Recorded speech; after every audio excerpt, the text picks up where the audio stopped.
The salvage vessel Drift Runner had been adrift for 3 standard cycles when Lola Martinez discovered she wasn't alone. She'd been cataloging the wreckage in Sector 7B, documenting twisted metal and shattered viewports when movement caught her eye. 6 small shapes huddled behind a collapsed bulkhead, their bioluminescent stripes pulsing weakly in distress patterns. They were juvenile Kashari, a species she'd only read about in xenobiology reports. Cubs barely past their first molt. Protocol says report alien life forms immediately. Lola muttered to herself, her breath fogging in the cold air. Life support was failing throughout the derelict ship.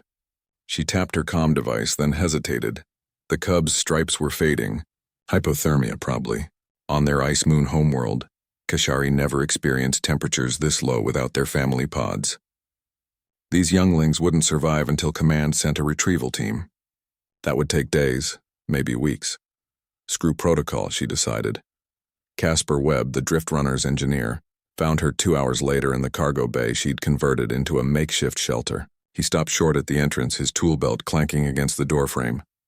Lola, what in the 7 hells are those? Kashari Cubs, she said, not looking up from where she was adjusting a thermal heater. Found them freezing to death in Sector 7. 6 pairs of large reflective eyes stared at Casper from various corners of the bay.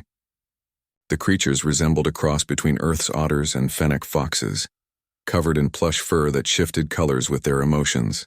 Right now they were displaying muted grays and browns. Fear colors. You brought them aboard? Do you have any idea what Command will— Command can bill me, Lola interrupted. She pulled her emergency blanket from her pack, the reflective material crinkling as she spread it on the floor. They're children, Casper. I'm not leaving children to freeze. Casper ran a hand through his hair, a gesture Lola recognized as his processing impossible situations tell. They'd been crewmates long enough for her to read him like a manual. Right, he finally said. Okay, I'll reroute power from the secondary systems. Get us more heat in here. Lola smiled. Knew you'd help. You're insane, Martinez.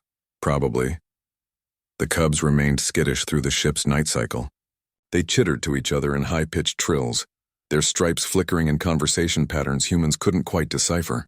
Lola sat against the wall, the emergency blanket wrapped around her shoulders, watching them explore their new environment with cautious curiosity. The smallest cub, its fur more silver than the others, kept glancing at her. When their eyes met, it would quickly look away, but Lola noticed it inching closer each time. It's okay, she said softly. I'm not going to hurt you. The cub tilted its head, triangular ears swiveling. Then, in a burst of courage, it darted forward and touched her boot with one small paw before retreating. Progress, Lola murmured. As the temperature continued to drop, despite Casper's best efforts with the dying life support, Lola made a decision. She lay down on the floor, spreading the emergency blanket wide like a tent. Come on, little ones. It's warmer together. The silver cub understood first. It chittered to its siblings, stripes pulsing in persuasive patterns. One by one they approached. The first cub burrowed under the blanket near Lola's side. Then another, and another.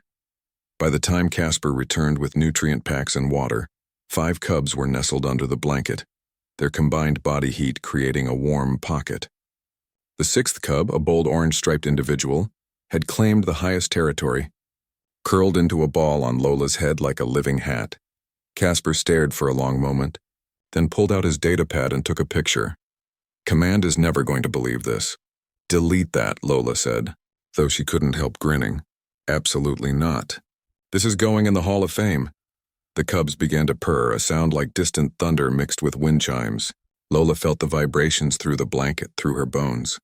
It was oddly soothing. They trust you, Casper observed, settling down nearby with his own thermal wrap. Kashari are supposed to be incredibly wary of other species. Maybe they sense that humans are good at one thing, Lola said, gently stroking the silver cub's head. It leaned into her touch, stripes cycling to warm amber. What's that? Pack bonding. We adopt everything. Literally everything. Remember Earth history? We domesticated wolves. We made friends with cats who could barely tolerate us. We kept reptiles and birds and fish as companions. Hell, we've befriended robots. She smiled as the cub on her head adjusted position, tiny claws carefully avoiding her scalp. These little ones needed a pack, so now they've got one.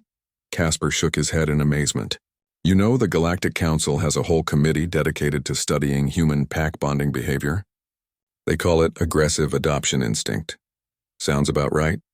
They sat in comfortable silence, listening to the cubs purring and the groaning metal of the dying ship around them. Rescue ship arrives in 30 hours, Casper finally said. Think they'll let you keep them?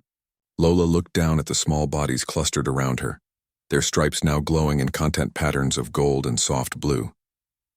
The silver cub had wrapped its tail around her wrist.